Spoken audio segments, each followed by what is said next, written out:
First Telangana కోసం రైతు సంక్షేమానికి పెద్దపీట వేస్తూ వారిని అన్ని విధాలుగా ఆదుకునే లక్ష్యంతో కూటమి ప్రభుత్వం పనిచేస్తుందని ఎమ్మెల్యే జూలకంటి బ్రహ్మానందరెడ్డి పేర్కొన్నారు. పల్నాడు జిల్లా దుర్గి మండలం ముటుకూరు గ్రామంలో అన్నదాత సుఖీభవ పీఎం కిసాన్ యోజన పథకాన్ని ప్రారంభ కార్యక్రమంలో ముఖ్య అతిథిగా ఆయన పాల్గొన్నారు.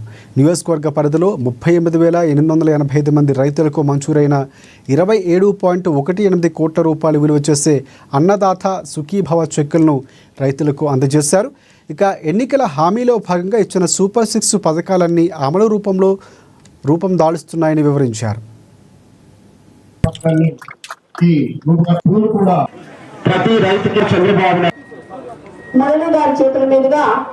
ఈరోజు మన గౌరవ ఎంపీ గారు ఈ వరిక పూడిసెల ప్రాజెక్టుని ఏ విధంగా తీసుకురావాలి, దీన్ని ఎలా నిర్మించాలి, ఈ మాచర్ల నియోజకవర్గ రైతాంగం కళ్ళల్లో ఆనందాన్ని చూడాలి.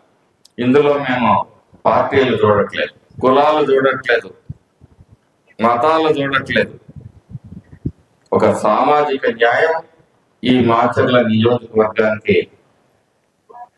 రైతాంగానికి జరగాలి, అప్పుడే వాళ్ళ జీవితాలు బాగుపడతాయనే ఒక దృఢ సంకల్పంతో గౌరవ ఎంపీ గారి సహకారంతో ఈరోజు ఆ ప్రాజెక్టును ముందుకు తీసుకునే ప్రయత్నంలో భాగంగా మొన్న 14,80,00,000 రూపాయలు మనం ఏదైతే అటవీ శాఖకు చెల్లించాలో డబ్బు చెల్లించడం జరిగింది.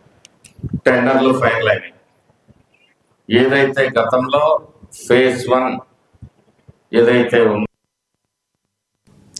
ఖమ్మం జిల్లా కాంగ్రెస్ పార్టీ కార్యాలయం